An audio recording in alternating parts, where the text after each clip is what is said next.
Good afternoon, everybody. Thank you, everyone, for coming out here today. Let me introduce the people that are with me here today. From my Chief of Homicide, I have Elizabeth O'Hara, Chief O'Hara. Also from my Chief of Investigations, I have Bill Hutto. Joining us from the San Joaquin County San Joaquin County Board of Supervisors, I have Steve Ding, Supervisor Ding, and Supervisors Mario Gardea. From the U.S. Marshal's Office, we have Deputy Miguel Nunez Ponce. We have from the Stockton Police Department, Assistant Chief Scott Graviette. Also with us is Sergeant Alan Lamberson. We have Mayor Christina Fugazi on her way. We have also Council Member Michelle Padilla. Also with us are Detective Cliff Johnson, District Attorney Investigators Misty Springmeyer, Wayne Miller, Ed Rodriguez. And we're also very fortunate to be joined with Joni Morrow, Donna Whitledge, and Monica Coronado. Thank you so much for coming today. Today, we are here to share justice that has been 32 years in the making. For over 3 decades, the murders of Lawrence Larry Lower and Eugene Cates have weighed heavily on the hearts of Stockton. Today, that I am announcing that their case has been solved and that Donald Lee Clark was arraigned today in the San Joaquin County Superior Court for 2 counts of murder and 2 special circumstances.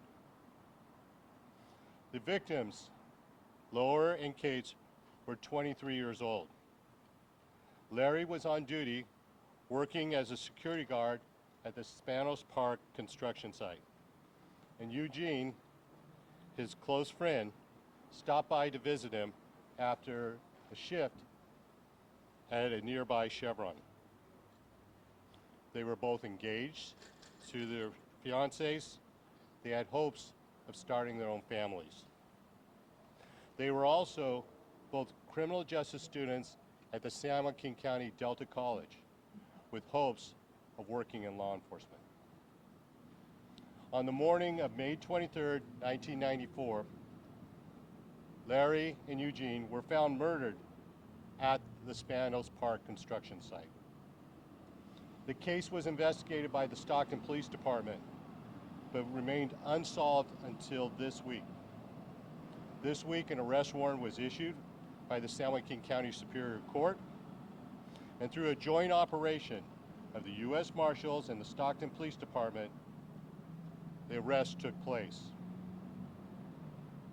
Because of the nature of this case and the multiple murders, the defendant is facing the death penalty and a maximum sentence of life without the possibility of parole. He is being held without bail in the San Joaquin County Jail. His next court date is June 1st. The result of this case and the solving it only happens because of a true multi-aging partnership and the individuals I want to recognize. To the Stockton City Council, Mayor Fugazi and Councilmember Padilla, thank you. Thank you for your support in making this case happen. To Sheriff Pat Withrow, my partner in the Cold Case Task Force, we cannot do this without your leadership and guidance. Also to Stan McFadden, Chief of Police of the Stockton Police Department and the Stockton Police Department. Your dedication and your pursuit of justice made this arrest possible. The San Joaquin County Cold Case Task Force. This marks our 3rd Cold Case Task Force case that we have successfully investigated since the Cold Case Task Force inception. It is the 2nd arrest that we've made in the last month. We thank them for their work together in collaboration. Also, we'd like to thank the California Department of Justice, Forensic Bureau of Sciences, and the Othram Labs. We also thank the U.S. Attorney's Office for their contributions and collaboration. And to my Board of Supervisors, Chairman Dollywall and the supervisors for funding this very important task force, the Cold Case Task Force, for seeing its importance in bringing justice that is so long overdue.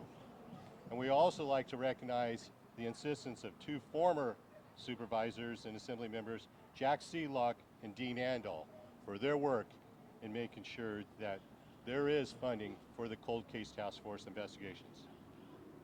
I also like to thank members of my team and the amazing job that they do. We have Assistant District Attorney Rick Price, Chief of Homicide Deputy District Attorney Elizabeth O'Hara, Bill Hutto, and the Bureau of Investigations, and my cold case investigators, Misty Springmeyer, Wayne Miller, Ed Rodriguez. Their refusal to let this case rest is why we are standing here today. To the families of Eugene and Larry, we know that 32 years is an agonizing long time to wait for this day. Justice may have been delayed, but it was never forgotten. We hope today marks the beginning of the closure you have so long hoped for. This arrest also sends a clear message to all of our victims out there. We have not forgotten you. We are always fighting for you, and we will get justice. The arrest sends a clear message to those who think that time is on their side. San Joaquin County does not have an expiration date on justice. We will follow the evidence as long as it takes. We will find the truth. We will hold the violent accountable. Our commitment to victims never ends.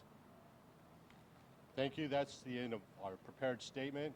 We'll take a few questions. How was the suspect identified? What evidence or how did you guys go about that? To preserve the integrity in the investigation and the prosecution, we cannot go into great detail as to that. We will let those facts be developed throughout the court proceedings and through the development of this. But we can say that there were breaks in new technology that came forward, and through the Cold Case Task Force, revisiting this case and working closely with our law enforcement partners to identify the defendant and make this day possible. Yes? What was Clark doing at the construction site? Was he a worker there, or? No, Clark had no connection with the construction site, and that made his identification more difficult. But through the investigation, we have